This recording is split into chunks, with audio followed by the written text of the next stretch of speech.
गए, क्या क्या दुख, क्या क्या पीड़ा हमारे संतों को नहीं झेलनी पड़ी। सदगुरु रामदास जी महाराज के शिष्य थे, सदगुरु हरिराम जी महाराज के शिष्य थे सदगुरु रामदास जी महाराज। एक ये पीठ शाहपुरा, एक रेन पीठ। अब वो दो पीठों की बात सुन लो। शाहपुरा रेन का तो बता दिया, क्योंकि शाहपुरा के नजदीक अपन है।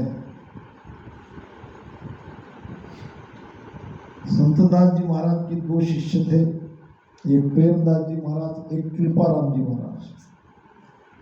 कृपाराम जी महाराज हालांकि उनके बेटे थे, मगर फिर भी शिष्य थे। कृपाराम जी महाराज के शिष्य हुए हमारे महापुरुष रामचंद्र जी महाराज। प्रेमदास महाराज के शिष्य हुए दाता दरियाव जी महाराज। अब दरियाव जी महाराज का किस्सा बता दिया, अब रामदास जी महाराज का सुनिए। रामदास जी महाराज ने 24 गुरु की। कितने? 24। फिर भी मन में शांति नहीं थी। किसी ने कहा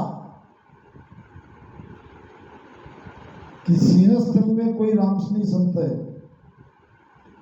तुम उनसे दीक्षा लो, तुम्हें शांति मिलेगी। ऐसा कोई मुझे कहता तो वो वहां जाके चला जाता और गुरु बना के वो जो कहते वो करता। 24वें गुरु 12 गुरु, सॉरी 24 गुरु दत्तात्रेय महाराज जी, उन्होंने 12 गुरु किए थे। 12 गुरु करने के बाद किसी के कहने पर गए सिंतर,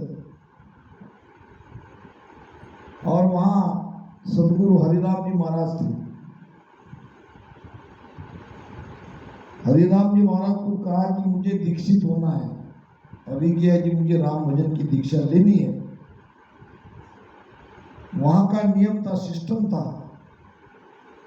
कि एकदम से कोई राम नाम देते नहीं थे, देने वाले अकेले ही थे। वो कहते थे कि 4-6 महीने 12 महीने यहाँ आते जाते रहो, सत्संग सुनते रहो, करते रहो, फिर समय देख के उसको बुला लिया जाता, उसको राम भजन बताया जाता। इनको भी कहा कि यहाँ की सिस्टम ऐसी है, प्रथा ऐसी है, आप आए हो अब कुछ दिन रहो, घर जाओ और आओ और घर जाओ, 6 महीने एक साथ आते जाते रहो, कभी भी कृपा होगी और गुरु महाराज आपको भजन का भेद बताएंगे। रामदास जी महाराज ने विचार किया 6 महीना 12 महीना अगर वहां तक मैं न रहूं तो बाहर आए वहीं आसन लगा बैठ गए, न पानी पीना न खाना। 1 दिन 2 दिन 3 दिन 4 दिन 5वें दिन वार्ता आई हरिराम जी महाराज के काम तक कि जिसको आपने भजन का भेद नहीं बताया वो तो कुछ खा नहीं रहा है, पी नहीं रहा है, ऐसे ही बैठा है। और कोई कहने जाए तो कहता है जब तक मुझे राम नाम का भेद नहीं मिलेगा तब तक नहीं जाऊंगा। तुरंत उसको बुलाने भेजा, अरे भाई इतनी तरफ तुम्हारे अंदर है तो तुमको तो अभी राम नाम मिलना ही चाहिए। राम नाम दे दिया। उस समय की कोई समाज व्यवस्था के कारण ये तो ऊंची जाति के नहीं थे, और हरिराम दास जी महाराज ब्राह्मण थे। उन्होंने देखा कि मेरा बहुत प्यारा शिष्य है मगर लोग इसको अलग नजर से देखते हैं, तो उनको कहा कि तुम जाके अपना अलग पीठ बनाओ, रामदारा बनाओ, क्योंकि यहाँ ये लोग तुम्हें भजन करने नहीं देंगे, दुख होगा तुम्हें।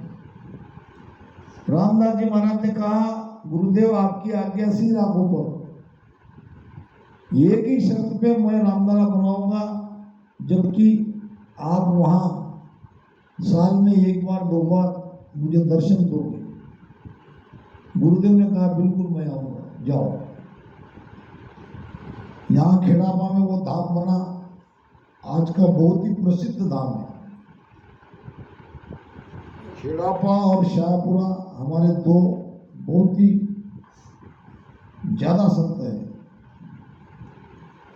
तो जब हरिराम जी महाराज जैसा वचन दिया अपने शिष्यों को मिलने के लिए खेड़ापा आते थे, तो जोधपुर तक आ जाते थे। जोधपुर से खेड़ापा लगभग 40 किलोमीटर का अंतर है, हो सकता है, निश्चित मालूम नहीं। तो वहां से वो दंडवत प्रणाम करते करते आते थे। 40 किलोमीटर दंडवत प्रणाम समझते,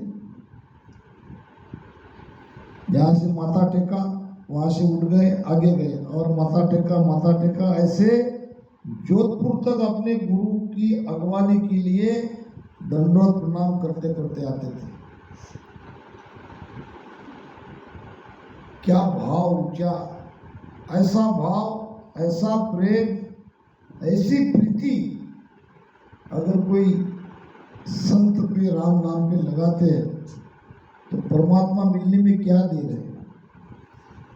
कबीर साहब कहते हैं, जैसे बिटिया चले सासुरे नैना नीर डहावे मेरे रामा नैना नीर डहावे।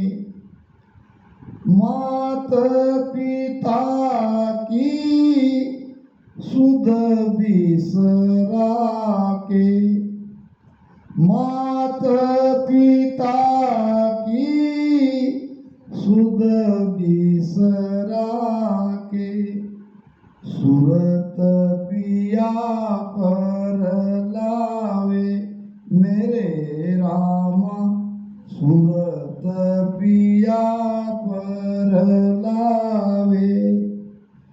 जैसे कोई नेह लगावे, जैसे कोई नेह लगावे, नेह लगावे प्रभु पावे। जैसे कोई नेह लगावे। परमात्मा को मिलने के लिए प्रेम चाहिए। तो कैसा प्रेम? ऐसा प्रेम, ऐसा प्रेम, ऐसी प्रीति अगर लगा सकते हो तो परमात्मा तो हाजिर है। हाजिर सु हाजिर खड़ा जब देखे तैयार, और गाफिल गेला ज्ञान बिन कुटी ये संसार। जो गाफिल है, बेसावध है, अज्ञानी है, वो संसार में मर रहा है, सारी श्वासा उसकी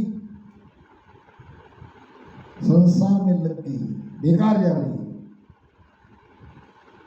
और जो ज्ञानी है, जो समझदार है, वो अपनी श्वासा परमात्मा के नाम में, भजन में लगाएगा।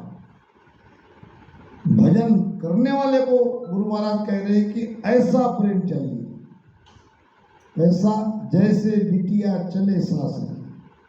बेटी की शादी होती है और उसकी विदाई होती है, माता उधर रो रही है, पिता इधर रो रहे हैं, और बेटी देख रही है कभी पिता की तरफ, कभी माता की तरफ। अब एकाएक घर छोड़ना पड़ेगा। अब उनके दिल की भाव, अंदर हृदय में क्या हो रहा वो बेटी जाने, फिर भी उसको अपना हृदय पक्का करना पड़ता है। माता पिता की सूध भूल के, उनका रोना देखते हुए भी अपने पति के साथ उसको जाना पड़ता है। कैसे जाती है? माता पिता के प्रेम को, रोते हुए माता पिता को छोड़ के वो पति के ऊपर सूरत रहने से जाती है, क्योंकि वो समझ लेती है कि अब आगे का मेरा जीवन इन्हीं के साथ है। माता पिता की सुध बिसरा के सूरत पिया पर लावे। अपने पति पर ध्यान लगाती है, पति की तरफ देखती है, उसका विचार मन में लाती है, गाड़ी में बैठ जाती है, चली जाती है। ऐसे ही संसार के माता पिता को हमको भी छोड़ना पड़ेगा, भक्ति के माता पिता को भी छोड़ना पड़ेगा। इनसे प्रेम जो है वो प्रेम परमात्मा में लगाना पड़ेगा। ये तो 4 दिन के हमारे साथी, इनको तो सेवा जितनी की जाए उतनी कम है। और यहाँ भीतर के माता पिता है माया ब्रह्म, माया की भक्ति भी छोड़नी पड़ेगी तो ब्रह्म की भक्ति भी छोड़नी पड़ेगी। जैसे वो लड़की अपने माता पिता को छोड़ के पति के साथ चली जाती है, वैसे ही माया ब्रह्म की भक्ति को छोड़ के सबद के साथ में सुरती लगाओ। जैसे लड़की एक काम करने से उसका जीवन आनंद से भर जाता है, आगे वो परिवार अपना परिवार बन जाता है, बच्चे हो जाते हैं, फिर माता पिता के यहाँ आके कहती है कि मुझे मेरे घर जाना है। कल तक जो रो रही थी वो कहती है कि अब मेरे घर जाना है, क्योंकि अलग दुनिया उसकी वहां बस गई। ऐसे ही हम अगर भजन में इतना प्रेम लगाते हैं संसार भी हमारे लिए छूट जाता है। छूट जाना का मतलब छोड़ के कहीं जाना नहीं है, हमारे जैसा बाबा नहीं बनना है, घर में ही रह के घर से वैरा। शायद मैंने यहाँ कहा था, कहाँ कहा था, एक संत थे और 2-4 शिष्य उनको मिलने के लिए आए। 2-4-5 साल हो गए होंगे गुरु से मिले हुए। बाहर एक माता जी खड़ी थी। अब माता जी को पूछा कि हमारे गुरुदेव का जो घर है या मकान है या कुटिया है वो क्या यही है? माता जी ने कहा हाँ है। फिर पूछा कि भाई तुम कहाँ के हो? कह दिया हम ये गांव के हैं, हमारे गुरु थे, 5-6 साल हो गए, मिलना नहीं हुआ, दर्शन के लिए आए, कुछ वार्तालाप करने के लिए आए, कुछ ज्ञान चर्चा होगी। तो माता जी ने कहा कि वो कुछ बोलती ही नहीं, तो तुम्हें क्या ज्ञान देंगे वो, यहीं से पलट जाओ। अब इतने दूर से शिष्य आए, वो क्या पलटेंगे क्या? फिर कह देंगे नहीं बोलेंगे तो नहीं बोलेंगे, हम जो बोलेंगे वो तो सुनेंगे। अरे भाई वो सुनते भी नहीं है, अब बोलते भी नहीं है, सुनते भी नहीं है, ऐसे बेजान के पास जाके क्या करोगे? तुमको क्या मिलेगा? शिष्य कहने लगे हम देख लेंगे, हमारे गुरु है, हम उनकी तरफ देखेंगे, उन्होंने हमारी तरफ नजर भी डाल दिया तो भी हमको मिल गया। अरे भाई वो देखते भी नहीं किसी की तरफ, बोलते नहीं, सुनते नहीं, देखते नहीं। मुर्दे के सामने जाके तुम क्या करोगे? जाओ यहीं से पलट जाओ। अब इतने दूर से आए हुए शिष्य का मन नहीं हुआ, जैसे तैसे वो माता जी की नजर चुका कर चले गए अंदर। देखा तो गुरुदेव देख भी रहे थे, बात भी की, बहुत दिनों बाद आए और इन्होंने जो राम राम किया, राम राम का भी जवाब दिया। आश्चर्य में पड़ गए, ये तो बात कर रहे हैं, सुन रहे हैं, देख रहे हैं। फिर वो माता जी, थोड़ी देर में देखा वो माता जी वहां आ गई और वो उनकी गुरु माता थी। फिर कहने लगे गुरुदेव, ये माता जी ने तो हमको बाहर के बाहर ही निकालने की कोशिश की। अच्छा क्या हुआ? अब क्या कहे? वो कहने लगी कि तुम देखते भी नहीं हो, बोलते भी नहीं हो, सुनते भी नहीं हो, मगर हम आए। तो माता जी कहने लगी क्या मैंने झूठ कहा? अपने पति को कहने लगी तुम मेरी तरफ देखते हो, आज 50 साल का अपना संसार है, जब से तुम ये भजन में लग गए मेरी तरफ तुम्हारा ख्याल ही नहीं है, मेरी तरफ तुम देखते ही नहीं हो। तो मैंने कहा देखते नहीं है, न मुझे कुछ कहते हो कि मुझे ये चाहिए वो चाहिए, या न मुझे डांटते हो, न मुझे कुछ कहते हो, न बोलते हो, कुछ भी बात नहीं करते। अब मैं कुछ कहने जाऊं तो मेरी सुनते नहीं हो, तो मैंने क्या झूठ कहा? संत ने कहा, माता जी ने जो कहा वो बराबर है। ये तो संसार के प्रति मेरा कोई लगाव नहीं है। मैं घर में रहते हुए भी न किसी से बात करता हूँ, न कोई सुनता हूँ, न किसी की तरफ देखता हूँ। अपने भजन के इसमें मैं रहता हूँ, तो माता जी ने कुछ गलत नहीं कहा है। तो जीते जी संसार से हमारी स्थिति ऐसी हो जानी चाहिए। कोई कुछ भी कहे, अपने भजन की मस्ती में वो पड़ा रहता है, कहने वाला कुछ भी कहे। न भजन करने वालों को शर्म आती है कि हमारे सास ससुर है और हम राम राम करते करते गिरा के रोएंगे, उसका भी उनको परवाह नहीं। ये भक्ति अलग है। तो ऐसे ऐसे महापुरुष इस धरातल पर हुए हैं, और आपका जन्म यहाँ हुआ है, आप कितने भाग्यवान हैं।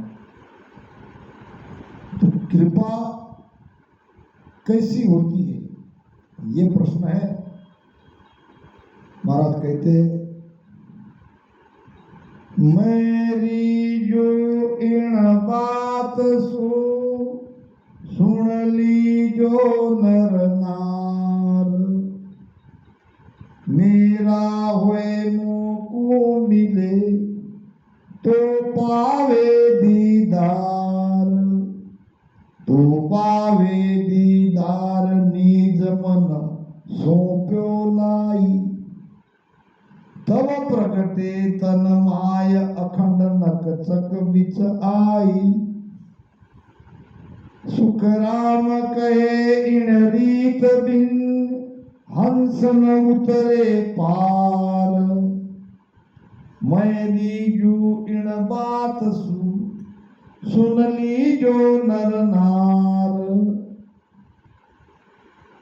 जिंदगी भर वाणी सुनी, सत्संग सुनी, ज्ञान सुनी, और ज्ञान को पकड़ा नहीं, अपने अंदर उतारा नहीं, तो ऐसे ही सुनते रहो।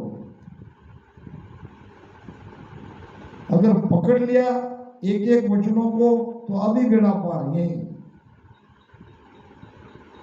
मैं रिजू इन बात सुन, गुरु महाराज कह रहे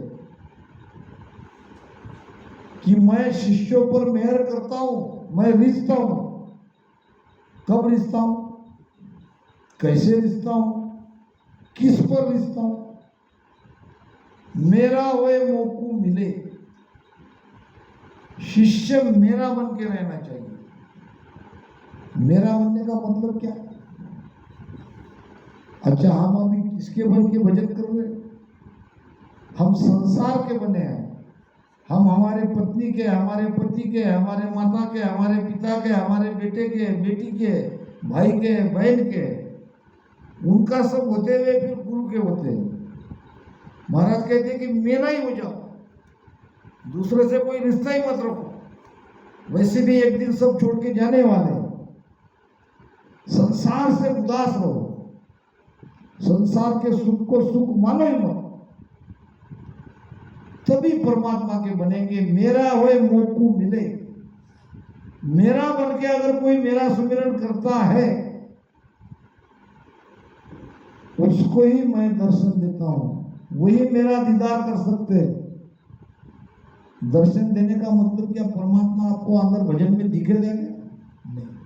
परमात्मा क्या है फिर? आनंद, वो परम आनंद जिसके बारे में आपने सुना ही नहीं और किसी ने आपको कहा भी नहीं, क्योंकि आप या तो सुख जानते हो या दुख जानते हो, दो ही बात जानते हो ना।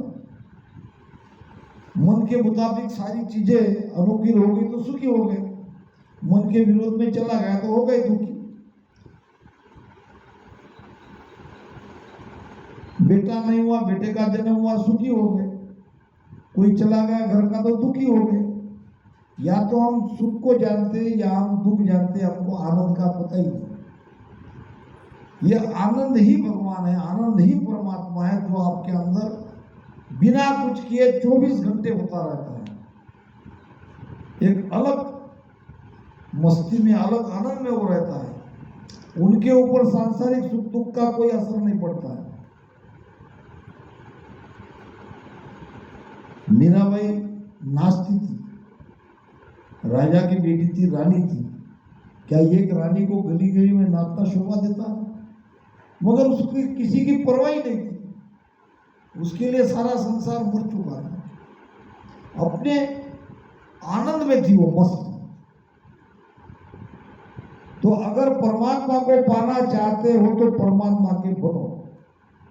परमात्मा का बनने का मतलब ये एक लक्ष्य को सामने रखो और बाकी काम संसार का करते रहो।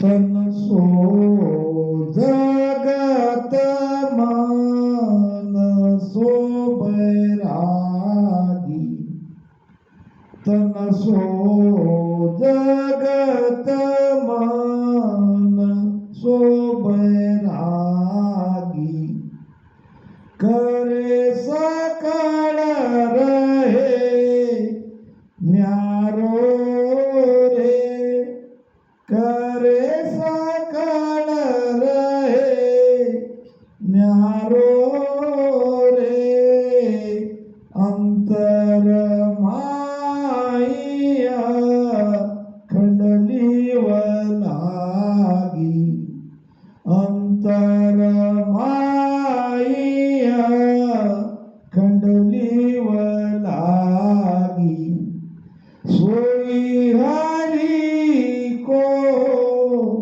प्यारो रे, सोई हरि को प्यारो रे। तन सो जगत।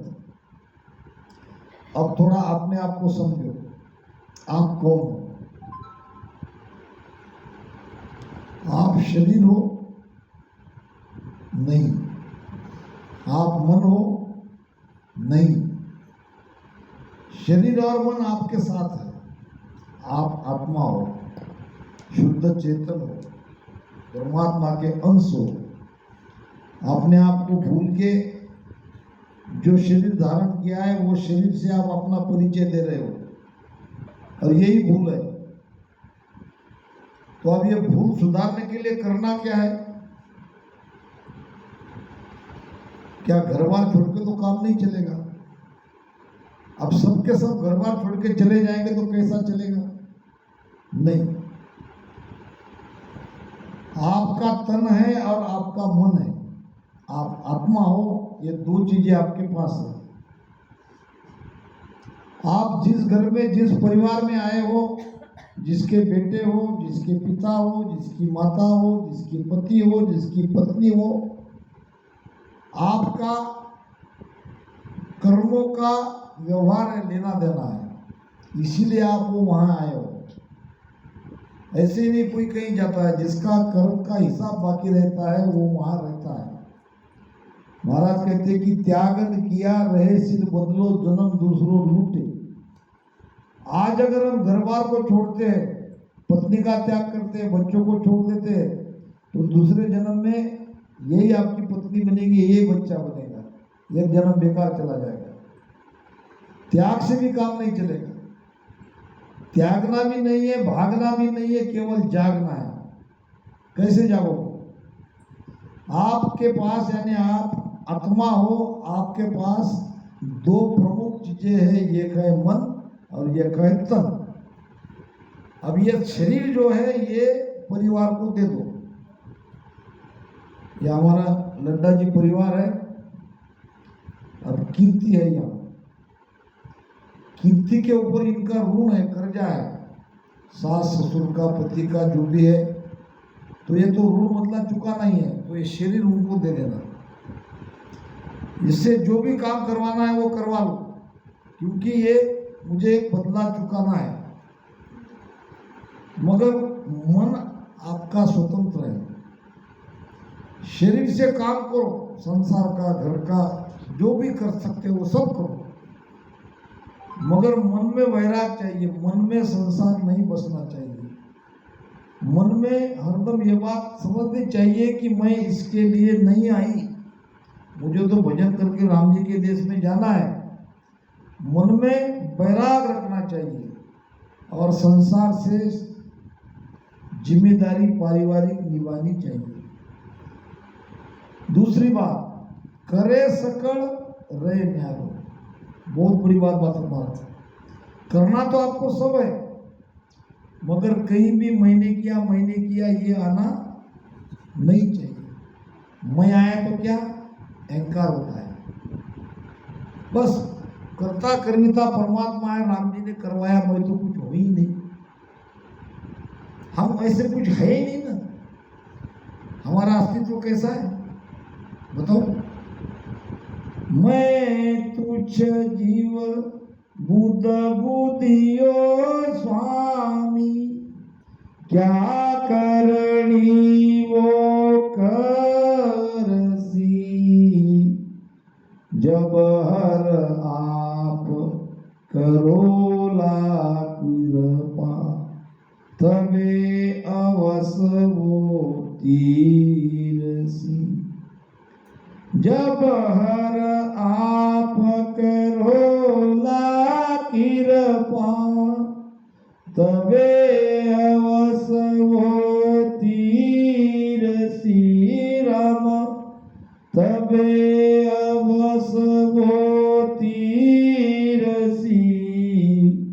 सुन जो अरज हमारी प्रभु जी, सुन जो अरज हमारी। जेतन खून गुना सब भगसो, राखो शरण तुम्हारी। राम राखो शरण तुम्हारी।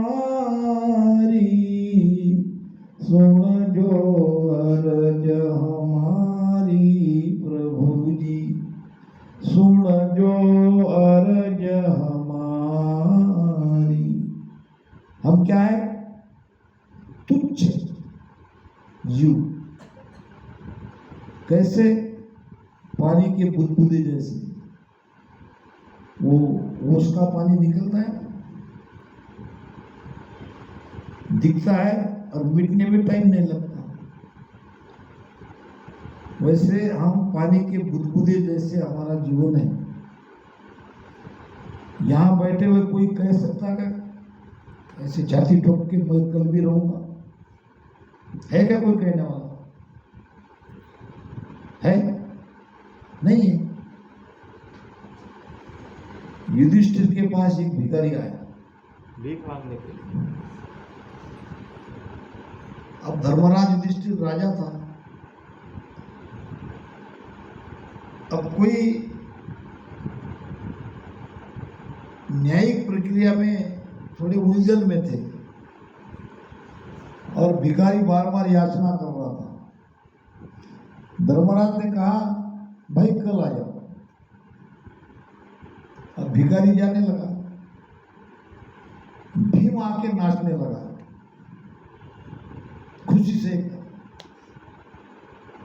अब भाई को नाचता देखकर खुशी को धर्मराज ने कहा इसको क्या हुआ? बुलाया, भीम क्या हुआ तुम्हें? इतनी खुशी कहां से? क्यों नाच रहे हो? ऐसी क्या विशेष बात हो गई मुझे बताओ। भैया मैं नाचू नहीं तो क्या करूं? मेरे भाई ने काल को जीत लिया। कौन से तुम्हारे भाई ने काल को जीता? आपने। मैंने कैसे काल को जीता? अभी अभी आपने क्या किया? वो भिखारी आया था, उसको मैंने कहा कि कल आ जाओ। स्वाभाविक है नहीं? तो इसी पर से मैं नाच रहा हूं कि मेरे भाई ने काल को जीत लिया। मेरा भाई सत्यवादी है, जिंदगी में वो झूठ कभी बोलता नहीं है। जब वो भिखारी को कह रहा है कि कल आओ, इसका मतलब मेरे भाई को गारंटी है कि वो कल भी जीवित रहेंगे। उसने काल को जीत लिया है। राजा युधिष्ठिर को अपनी गलती का एहसास हुआ, अरे ये मेरे मुख से कैसा निकला, बात तो भीमसेन की सही है, मैंने कैसे कह दिया कि जबकि कल का मुझे भरोसा नहीं है, किसी को भरोसा नहीं है, और मैंने उसको कल आने के लिए कहा है। एक सेवक को भेजा, भिखारी को लाओ जल्दी, ले जा भाई तुझे क्या चाहिए, क्या पता कल रहे न रहे। तो हम पानी के बुदबुदे के जैसे हैं। मैंने कहा था सुबह भजन करते करते कि आप अंदर में विनती करो, प्रार्थना करो, प्रार्थना यही करनी है, अर्ज करनी है। हमारी क्या औकात है भजन करने की, क्या कर सकते हैं? मैं तुच्छ जीव बुदबुदियो स्वामी, क्या करनी वो कर। हे परमात्मा, आप कृपा करोगे तो मेरा उद्धार होगा, क्योंकि मुझे मेरी औकात का पता है, कब मिट जाऊं, कब ये श्वासा खत्म हो जाए, कब शरीर छूट जाए ये भी पता नहीं। इसलिए महाराज क्या कहते हैं, मैं रीजू इन बात सुन ली जो नरनार, मेरा होए मोकू मिले तो पावे दीदार निज मन सूपो लाई, तब प्रगटे तत्माय अखंड नकचक बिचाई। ये निजमन सौंप दो, सदगुरु को आपका कुछ नहीं चाहिए। ये जो निजमन में आप संसार को बसा रहे हो, ये संसार को हटा के सदगुरु को बसाओ, परमात्मा को बसाओ, निजमन दे दो। क्या कह रहे महाराज, तन सो जगत, शरीर से सब करो मगर मन में बैराग रखो, करे सकल रहे न्यारो, करो तो सब मगर उसमें मैं मत लाओ, क्योंकि हम होते कुछ नहीं है, तभी बात बनेगी, नहीं तो बड़ा कठिन है। सत्संग इसी के लिए है। सत्संग में हमारे कई प्रकार के भ्रम दूर हो जाते हैं। अब समय अभाव के कारण वाणी जी को यही विराम देना पड़ेगा। राम राम साहब।